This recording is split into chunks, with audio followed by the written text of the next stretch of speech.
Welcome to another episode of the Afterlife podcast. This is your host, Pooja Chilukuri. Today, I am delighted to be in conversation with Jill Brennan. Jill is joining us all the way from UK, so I really appreciate her taking her time today to speak to us. We're going to be talking about non-duality. We're going to be exploring reconnective healing. We're going to be talking about near-death experiences, and we're going to be talking about non-duality specifically in the context of Christian thought. Jill is a reconnective healing practitioner and faith shift mentor, supporting people through deconstruction towards personal awakening. An ex-ordained Christian minister, she is also a teacher, published author, and educational consultant specializing in the use of visualization for the spiritual development for children. She holds a master's degree in theology and religious studies, writing her thesis on the universality of mystical experience. She continues to explore reframing the life and teachings of Jesus from a non-dual perspective on her YouTube channel, Non-Dual Christian. And that is how I found you, Jill. Welcome to this show. Thank you very much. An honor to be here. Thanks for inviting me. No, thank you. We have a lot of things to unpack today. But my first question for you is, what led you to explore the teachings of Jesus from a non-dual perspective? Okay, well, I think that my upbringing introduced me to Jesus. I was brought up in the Salvation Army, which I have a lot of respect for because it emphasizes knowing Jesus personally. And so as a young child, I was introduced to that. And I really did have this connection. There are a couple of things that come to mind from childhood, if I can just mention them briefly, because they're relevant. One is as possibly a 4 or 5-year-old. My father was the choir leader, and there was a song they used to sing, and it was called Remember Me. And in the song, it was really saying, remember, it was a prayer to Jesus to say, remember me. But I, in my own mind, thought that it was about Jesus saying, remember me when he did the Last Supper, because I'd heard the Bible story. And it possibly because of the music and the way it was sung, it always made me feel like I wanted to cry. This was as a 5-year-old. I couldn't understand that. I didn't know about anything spiritual. It wasn't something I was understanding with the head. It was of the heart, because I thought, well, why am I crying? I'm not upset. I'm not disappointed. Nothing bad has happened. So it didn't make sense. It just was a connection. And it was a physical reaction in the body, that it was visceral, that it would have that effect on me. I remember another time when I was about 13, and my friends and I must have been talking about Ouija boards and things at school, and we came home, and I was one of those latchkey kids that gets home about an hour before parents arrive at home. So we let ourselves in. Must have written some alphabet letters, put them down on the kitchen floor or whatever, and we got a glass, and whatever we were doing, we were just messing about and having fun at the beginning. And then suddenly, as the glass started moving, I just had a sense, this is not right, don't want to be doing this. And I said to my friend, you're going to have to go, I don't want to do this anymore. And she just laughed it off. But the minute she'd gone, I went into the bathroom and I was physically sick. I wasn't even feeling ill that day. Those two things told me I was frightened. I thought this isn't right. And it felt like something evil. So I was praying and just saying the Lord's Prayer, remembering my connection to Jesus, talking to Jesus. And it went away and I never spoke about it. No one never told my parents anything. But that again was visceral. It was in the body. And I think that it taught me that this idea of Jesus being in here, being in me, not being anything, but it was just with me and would be a guide so that I could just trust that connection to Jesus, was there from a very early age. But in terms of your question about non-duality, this links to healing. It links to a situation that happened probably when I was about 15, and my dad was suddenly taken seriously ill with a stroke. And it was a severe stroke. I mean, we were lucky that he didn't die at the time. And he didn't die. He recovered in the sense he lived another 30 years, but he never regained his speech or the use of his limb. He was disabled.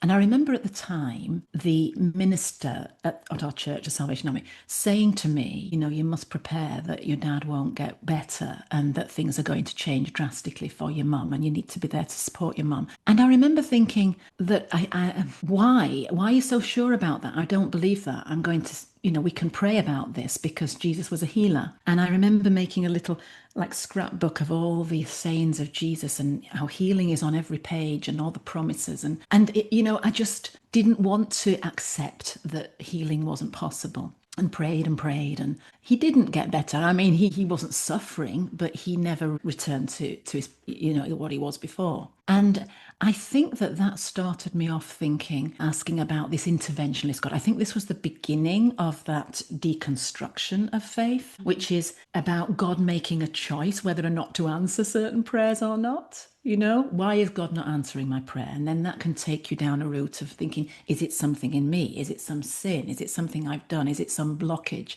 that needs clearing? And you can punish yourself with that for years. And it makes God feel as though then he is this Zeus figure in the sky, this being who is making a choice, as I've said, about our lives, wanting to control us, having a plan for us. It feels controlling and narcissistic and not very loving. Because I think that if you can perceive of somebody, a person who is more loving than God seems to be, there's something wrong with the theology. And I knew that Jesus wouldn't reject the prayer. If Jesus were here, Jesus wouldn't not heal my dad because he's a good man, Not that he only would heal good people.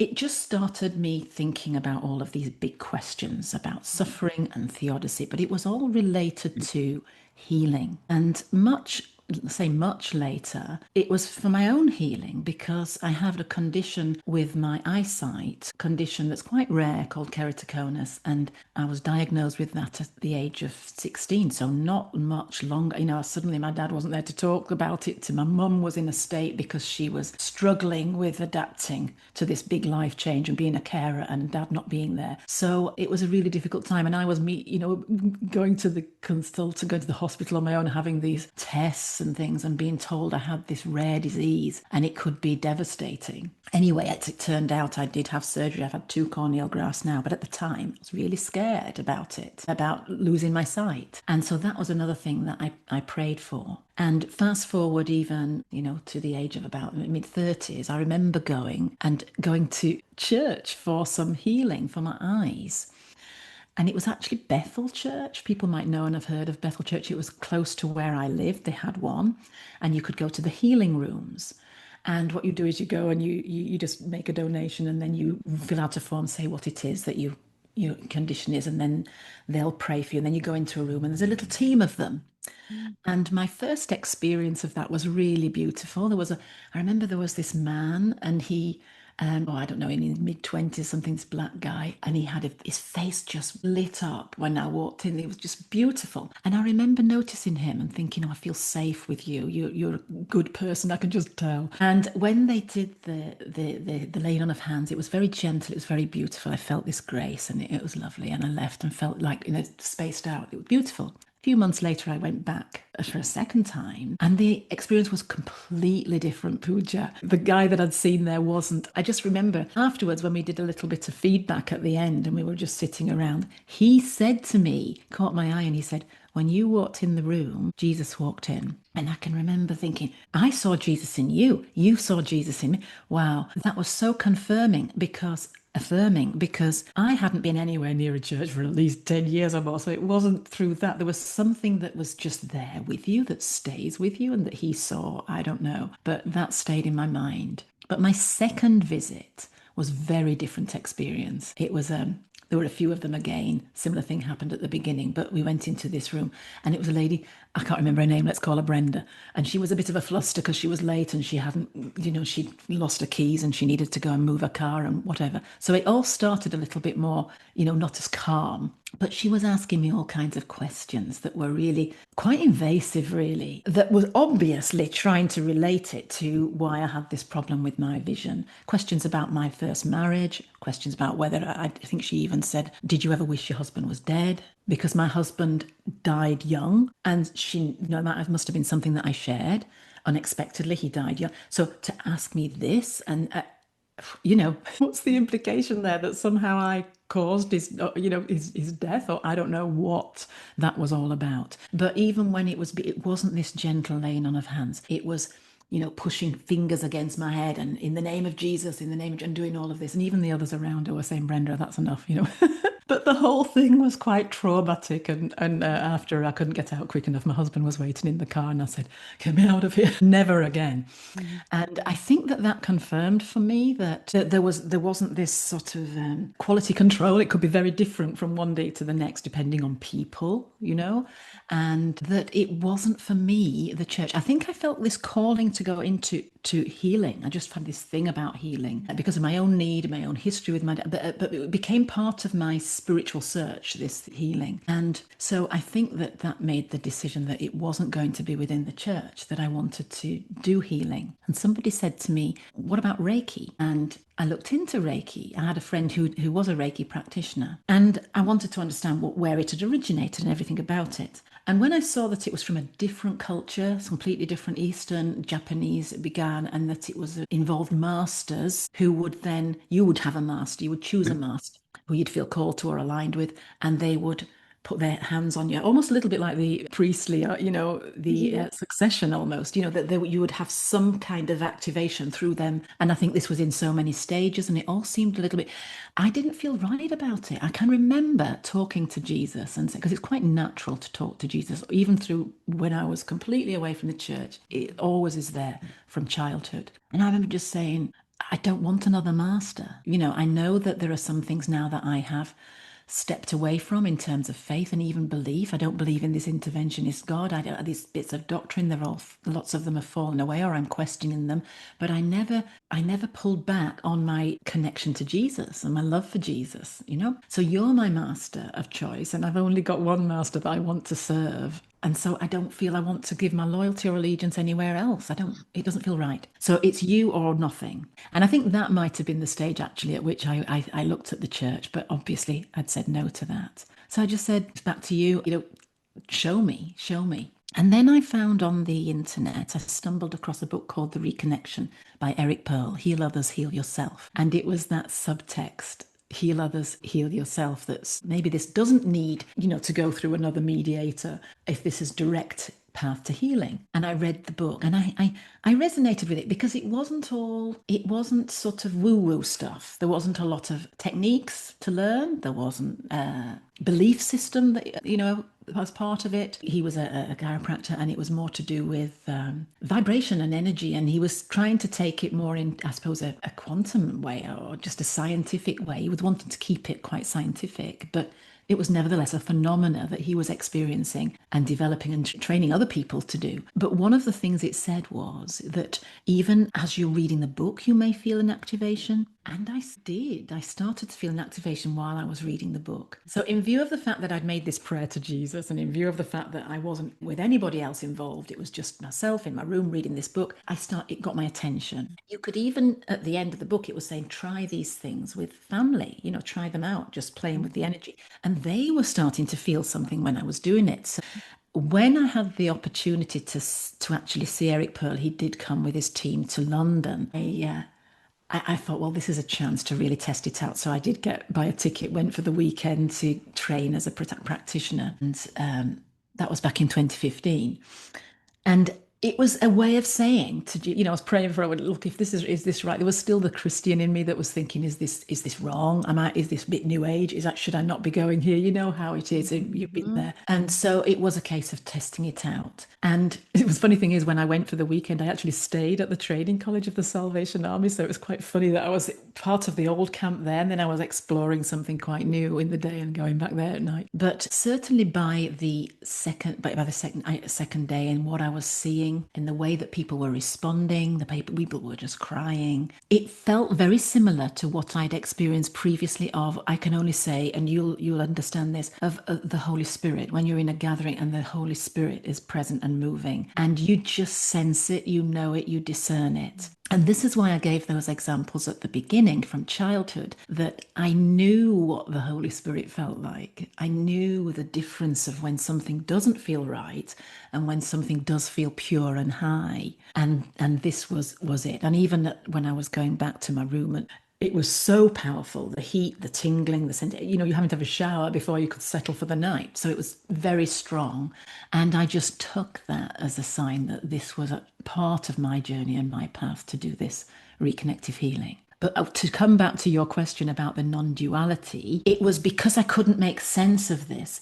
People were having experiences, and sometimes this was very physical. They were jerking, they were thinking their bodies were moving. They said, I'm not moving my body, I don't know what's happening there. But they were having healings, physical healings. The good thing is with physical healings that you're able to get feedback very quickly. It's usually overnight, the next day they'll say, it's gone, it's that pain has gone, whatever it is, something has changed. And obviously the other types of healing, mental, spiritual, emotional, that's not as obvious to see and dramatic, but it's still valid. But I couldn't make sense of it because it wasn't energy going from me to the person. And Eric Pearl was really clear about this when they were teaching us. This is not something that will drain you. It's not it's not you. Get out of the way. It's really not you. And I couldn't make sense of how I could have people at the other side of the world, in Australia and America and places far away, who simultaneous to me feeling an activation in my hands, they would be feeling something. And it was really why I started the channel in the beginning, my YouTube channel. So I want to test this out and see if it works just when people are watching live streams, or even when people I didn't do live streams for a while. It was even just watching videos. And even people are saying sometimes 3 years later when they watch a video, they'll say, I can feel something. I thought, how else does that work? And so this idea of there being this other field by which the separation collapses and by which there's a oneness and there's only one being here. So when I receive, you're receiving. That was entirely new to me. Just the philosophy of that. It was completely new. That was never anything that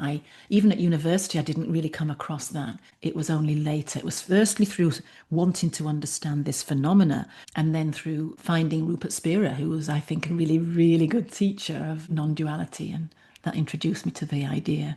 Yeah. Wow. I'm listening to you, Jill, and I feel warm all over right now. So I guess we just proved it. We're Yeah. in sitting in the same field, right? Without that Yeah. separation.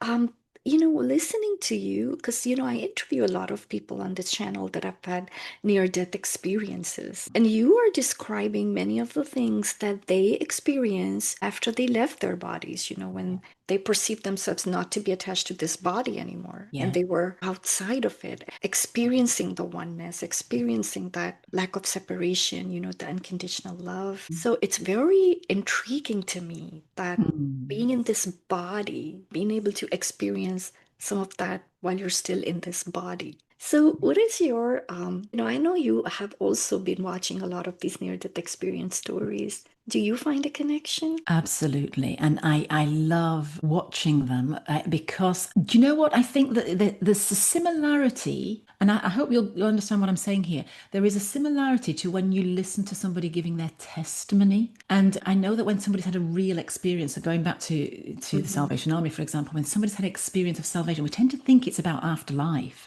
something Yeah. that happens after you die. But in the Salvation Army, it's very much about transformation, so that it impacts your life. It's often working with people who really have derelict lives and and are really struggling in some way, perhaps with addiction and all kinds of things. So there is a dramatic conversion when somebody has this change, and you see it on their faces. And the thing that they always say is, tell your story, give your testimony, because we will hold space for that. The mind will just take you maybe in a few weeks, and you might doubt yourself, but we are bearing witness to the fact that this is real.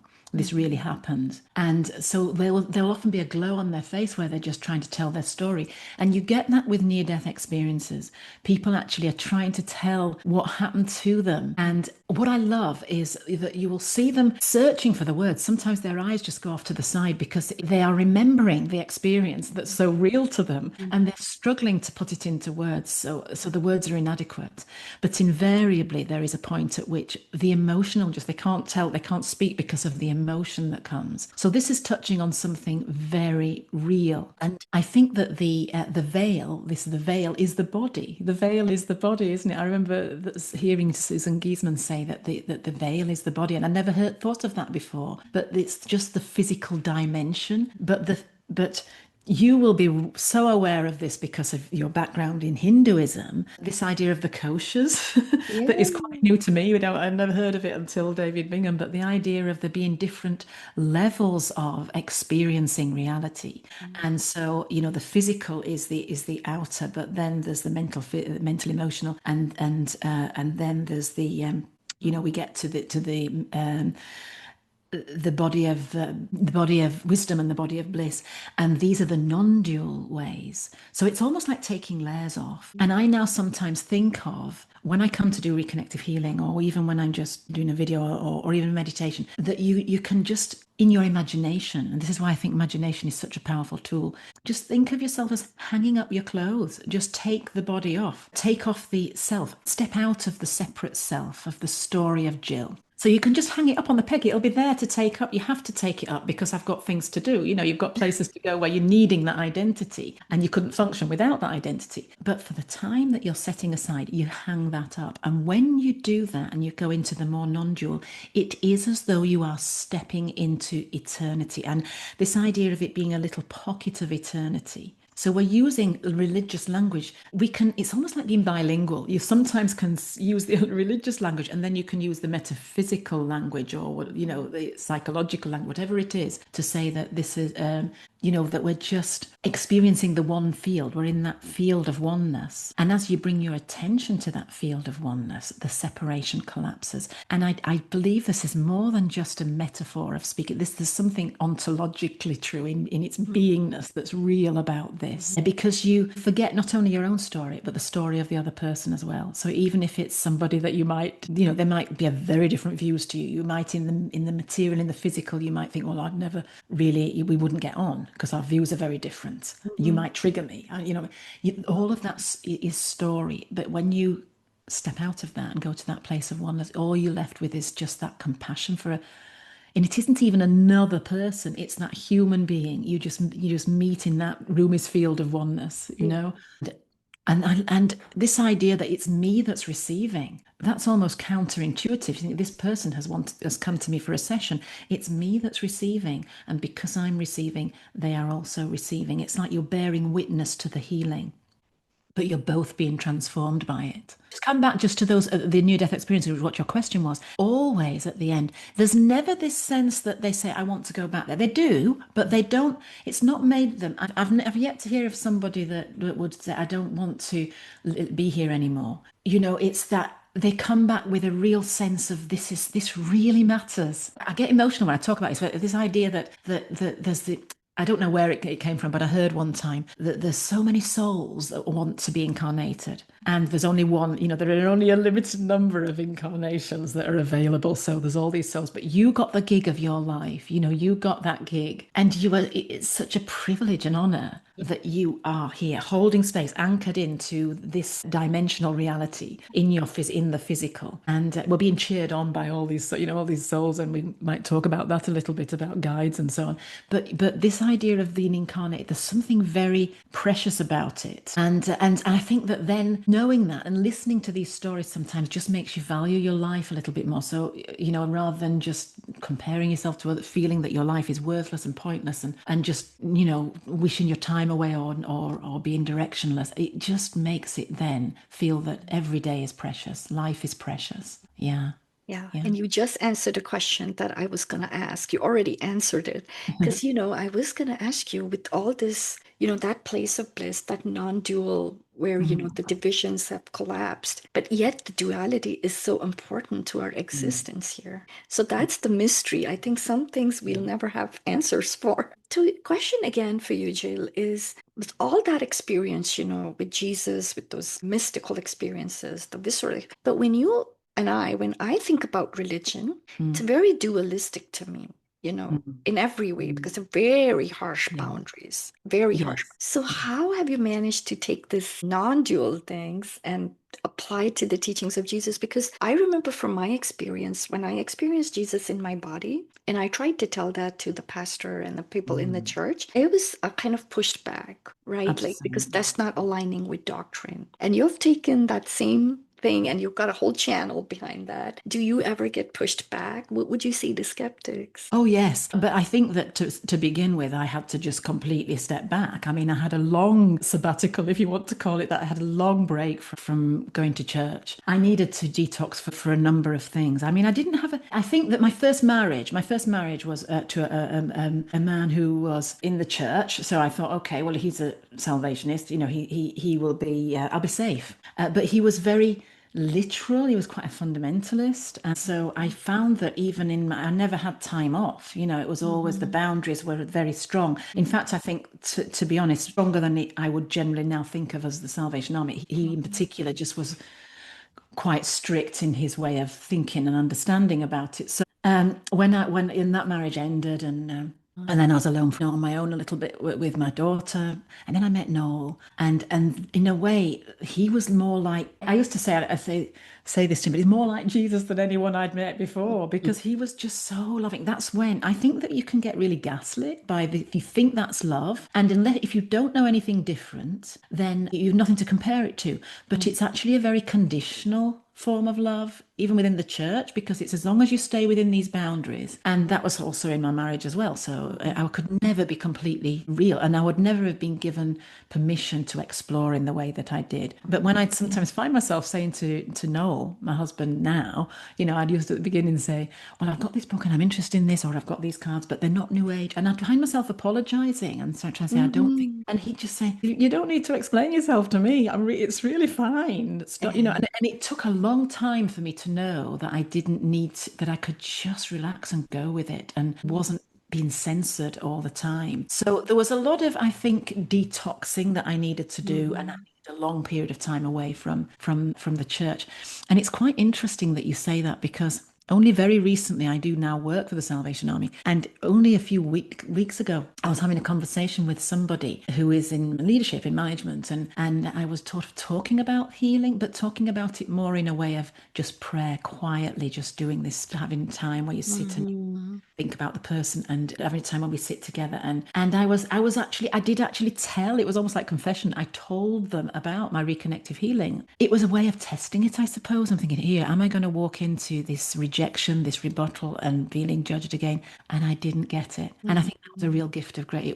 I just didn't get it, and it was lovely, because it was as though I could make peace in a way with I don't think it would be everyone, but in that situation I had the chance to say it, and it was okay. But in terms of Christians generally, yes, I think that one of the biggest obstacles to going deeper with Jesus as a Christian is other Christians. And I for a long time didn't call myself Christian. I think that's why in my introduction on my channel I say, oh, it feels really weird saying Christian. And why I came to saying it, I think really for me it was a sense of a protest. What I was seeing a lot of online, I was seeing this expression of Christianity, often the ones that get most hits, actually the biggest, like the mega churches, and especially the prosperity gospel, or the Christian nationalism, and all of these things that are really have their own agendas, often political, very worldly agendas, very materialistic, but using Jesus as a sort of mascot, Mm-hmm. to Mm-hmm. valid, to make it seem as if it's respectable. And it's so damaging for anyone who's experienced them, very controlling. And when I hear of people being this revival, people are finding they're interested in Jesus, they're wanting to know about Jesus, they're becoming Christians. And so what's going to happen is they're going to start going to church, even though it's a strange and weird culture for them, or the big churches, or they're going to be like vultures coming in and Mm-hmm. come and we can recruit you to, and before they know it they'll be herded into the cult. Often it is Christianity rather than following Jesus. It just is very much about this is what we believe as Christians, which varies a great deal, as we know. I'm always saying on my channel, Yeah. 45,000 different denominations, and they spend such a, and even within the Lord's Supper, even within the, split three ways with the Yeah. Orthodox, Catholic, Protestant, and not sharing table, not Mm-hmm. sharing table because they believe so strongly. That's the strength of commitment to the theology Yeah. that is, that in their view, the right theology, whereas Jesus says that, everyone's welcome at my table. So Yes. I just think, stick with Jesus, stay with Jesus. And it made me want to just say, look, I'm willing to stand up and be countered and say, this is an alternative way of being a Christian. You don't have to do the Mm-hmm. church thing. You can if you want to, but you can Jesus is enough, just Jesus. Yeah. And I love what you're saying, every bit of it, Jill. Not being welcomed at the table, all these divisions, right? I think what you said, it stuck in my head, the word commitment. It's like we're committed to the duality. I think we need the duality. It's there for a reason, right? We Yes. have to live it Yes. out. But I Yes. think that's where we stumble. We cling to it. And Yes. that's the problem. And then the whole non-dual thinking, right, then becomes inclusive and universal, Yes. right? Yes. Because all of us have bodies and we can experience things. And what about Jesus's teachings? I know you have a lot on your channel, and I'm going to take a pause here. And people that are watching and listening, I really, really love Jill's YouTube channel. It's called Non-Dual Christian. I have a background in fundamental evangelical Christianity and Mm, Hinduism, and I was a mm, very religious person. So I've experienced what it's like to leave the mm, institution, to have religious trauma, and I find mm, Jill's content very, very healing. So if you're listening and watching to this and you're someone that wants to have faith in Jesus, but the religion part has traumatized you, I highly recommend mm. Jill's channel. Thank I you. love your Mm, content, but I want you to share at least one teaching of Jesus that mm. you hold dear that is non-dualistic. Well, the main one that I quote a lot is when Jesus was speaking to the disciples and he said, when you do this unto one of the least of these, and he was talking about, Mm, the child, you give water, drink naked, person give them clothes, feed the hungry, visit the sick, you do it unto me. Or you do it as unto me. Now he could have said, you please me in when you're doing that. It's what I want you to do because I've tried to teach you ethical morality. I've tried to teach you wow. to be compassionate to other people. Mhm. He didn't. He said, you do it unto me. Mhm. And in the churches in the West, it's never taught literally, ironically, because they're Yeah. very literal about lots of Uh, things. It's never taught that yeah. he was meaning that is me. And so, if that is him, what could he? There's no other explanation than non duality, that there's one being here and that there aren't really separate people. The separation is part of the worldly thinking, but as he taught us, thy kingdom come on earth as it is in heaven. In Mhm. heaven is the non-dual field. So remember, in other words, everyone is you. Where you love one another as you love yourself. The Yeah. teaching that is Yeah. the Yeah. golden rule of Judaism. And you can only love others if you love yourself. But as you love yourself, it's like because it is self. There's only one self with the big S. The small separate self is Mm. is an illusion. And I really think he was trying to teach them that, especially with the I am sayings as well. Yeah. I Yeah. am. And of course, the Christians took that because the only way in a dualistic framework you can make sense of that is to think he just meant himself as a unique son of God, as Yeah. as God on earth walking among us for a short time and then not here, but now we have to pray to him and he's the savior that rescues us from outside of us. But I think he was trying to teach us about the human being, what it means to be real, an authentic Mhm. human being. Mhm. And it's the authentic human being that is the Christ. And that's how he was Jesus Christ. But it's how Christ. each one of us becomes the Christ, Jill Christ, Pooja Christ. It's Yeah. just the whole human being. And that's so beautiful, Jill. When you were saying about whatever you do to others, you do to me, I had chills go through me. And the Yes, thought that popped in my head, Jesus is still suffering, therefore, because yes, until the last human stops yes, suffering, his suffering is never going to cease. yes, Not until that day, right? yes. So He's that still being just crucified. Yes, Yeah, yeah, yes, yeah. He's still suffering. Every yes, time you and I suffer, he suffers because yes. that's just his reality, I guess. So, And I think that this is why there are some real mystical truths within the church. For example, at Easter, when we do the Stations of the Cross, because, mm, like you say, Christianity generally emphasizes it as a one-off historical event, the cross. But it's actually because it's an eternal event, because it's like archetypes that just will repeat in people's lives, in the life of every human being. mm, That same model. And on the Stations of the Cross, when you walk around and you think about the different stations of the cross, now it speaks to each person because there's something you can relate to and resonate with that, and that's why it is so powerful. mm. And because you do relate it to just the suffering that we see in this broken world. Yeah. Yes, thank you. Thank you for sharing that. Yeah. And I do want to switch gears a little bit. I know you've written a book, so I do want us to talk about that because it's a book on forgiveness. Yeah. And I know forgiveness is also one of the things that's very misunderstood. Because in my experience, when I was in church, the whole burden of forgiveness was with the person that had been hurt. Because the Mm, person that did the hurting was, oh, they're the ones that, have to have God's mm, grace. They're the ones they're excused because of God's mm, grace. But now the burden to forgive is on you because you're the one that got hurt. So this is so upside mm, down to me. Can you Yes. talk a little bit about forgiveness and why you wrote that book? Yes, and I'm glad because I was going to start talking about that, about the atonement theory and Ho'oponopono, and then I thought, well, I've spoken enough, and you've just asked me, so this is obviously flowing really beautifully. Yes. Because when we talk about Christ still being suffering and still being in the world, and we think, oh, but he's not here. He's here by every person. Like when I get Mm, emotional earlier, when I say about you anchoring in, because you're so the privilege of being a human being here on earth, it's a revisiting of he left his place, he incarnated, he came down to that's what you and I are. We're the incarnation, and therefore the atonement is still taking place, this redemption process. And mm, that's how I understand the Ho'oponopono.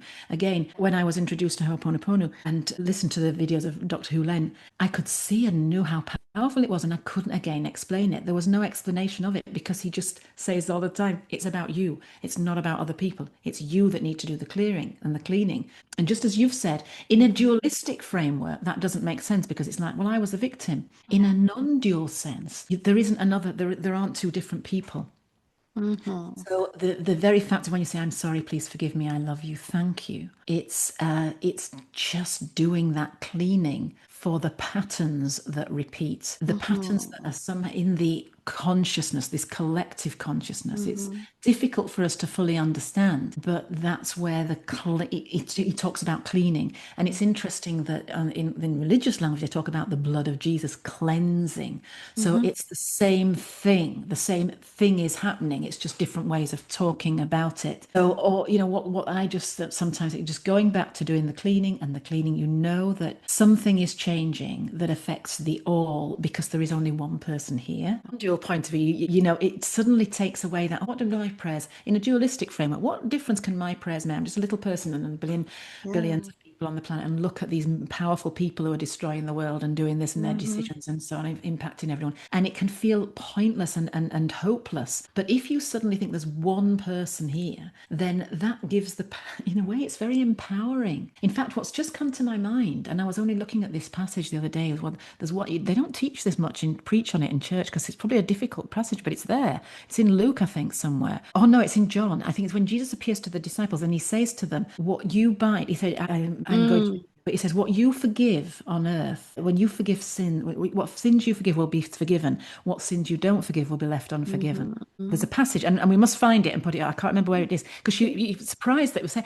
Because there's another passage earlier where you remember where they're lowering a person on a mat, Yes, yes.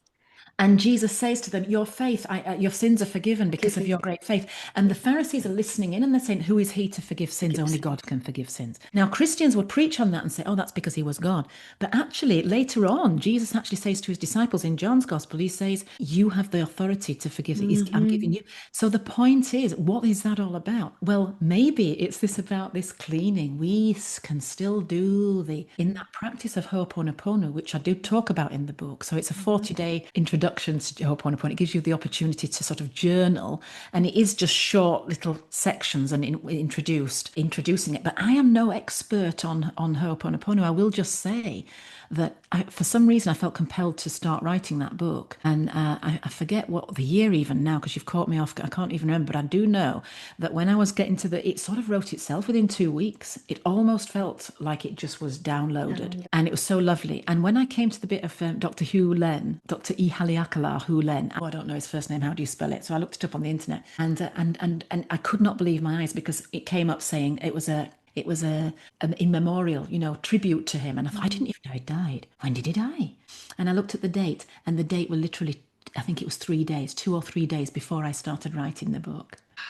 And I'd no idea, no idea. And that felt like some sort of sign. I don't know how. I'm not saying that I channeled him, but in non-duality, there is no him, no and so him. it's one Yeah. field anyway. So Yes. maybe it was just like, oh, it would be interesting to do this. Who's tuning in? Who's listening? Who can we get through to? And yes, so which leads us really on to this about guides. I know that sometimes you interview people and they're often talking about guides and Mm-hmm. mediumship. And Christianity is a big no-no on that. But you Yeah. see, when you have the non-dual understanding and perspective, it isn't about separate things. It's all one field anyway. Yeah. Yeah. And I've heard some of the near-death experiences talk about guides as people that you may not even know, but they were just experts in their field and they can Yes. guide you. So this Yes. is very You have beautiful. access to all the information, which is Hmm. really what connected feeling. It's energy, light, and information. So it's talking about this field whereby so much opens up. This whole world opens up, and it's just such a delight. This non-dual. I'm so pleased to have been introduced to non-duality through Hmm. people like Lisa Kearns is one. I think her name is Lisa Kearns, and Rupert Spira and David Bingham. They're just a Yeah. few people that I can resonate with well. But because you trust being in the present moment a lot more, you think all I have to do is give attention and I Yeah. can really trust that what needs to come through will come through. Whereas when you're in dualistic, you take yourself, that small self, so much more seriously. And Mhm. it's a this Jesus again, the burdens I give you are only light. It's a Yeah. burden when you have to plan everything and you think I must rehearse, I must memorize this, I must know what to say. Like even for today now, I could need to have lots of notes. Yeah. But when moment it flows because we're just turning up and and life is so much more joyous when you Yeah. can do that. Oh, yes, that's a beautiful description, Jill. That light burden, you're right. And I Yeah. think when we get into that creative zone, Mm. then we set aside our small selves also. I think that's Yes. another way we experience it in that Yeah. moment. So, Right. I do have another question for you. Our time's about to run out, but Yes. I am not done talking to you, Jill. There is so much we have to talk about. Try to make this one quick. I will. Faith shifting. People that are Mm. sort of wanting or having these non-dual experiences. And then the resistance comes up from the dualistic beliefs and whatnot, Mm. right? So when we Mm. are in this shift, I know you help people do that as well. Do you have any words of advice for those of us who may be experiencing that shift? And, what can we do to support ourselves? Trusting that ground of being. I think that I tell a story of a time when I was at the end of my tether through things that were happening, and I was almost like looking into the abyss, and I just didn't even know. I couldn't even pray to God or my old ideas of God. And something said to me, it's going to be okay. You're okay. I am here for you. I was with you at the beginning and I'm going to be with you at the end. And I get emotional when I say this. And I knew it wasn't God. Or I knew it, no, I rephrase that. I knew it wasn't something outside of me. It wasn't like how he wasn't talking to Jesus. It was me talking to me. And Mm, that I think probably was my first experience of non-duality. But then it also, I thought, this is true that I can say that the one thing that was with me at the very beginning as a child was my conscious awareness. And the one thing that'll be with me right at the end is my conscious awareness. And mhm. that's always been a constant in my life. And so that's completely irrespective, like Rupert Spira says, this is something, a deeper truth about who you really are. It's this self-inquiry than all the thoughts, feelings, and beliefs that come and go, ideas, concepts. It's beyond the place of concepts. So Mm. what we often do when we're deconstructing is we're having to displace, take to bits our faith and look at the one bit and think about it. And it can be we tie ourselves up in knots. We can punish ourselves for it. We can feel guilty about letting go of this and that feeling. We can almost also feel a sort of a nostalgia for it. And it can be a sadness. Mhm. We can grieve for the things we let go. I can remember thinking, I'm not right ready to let go of Jesus as my savior. I remember writing that as a comment on Rupert Spira, actually.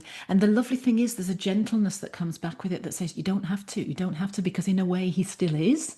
Yes. You're the human being, it still is. And if that's the very last thing that I let go of, as I say in my latest video, before I go into the field of that place of light where you Yeah. let go, sometimes non-dualists come on to get cross with me and say, you can't have any beliefs, even the belief that you're a soul, if you're a non-dualist, so you shouldn't be calling yourself a non-dualist. So even if the very last thing that I let go of is the idea that of Jesus, or of even being a soul, it doesn't matter, because what will be beyond that is only what is true.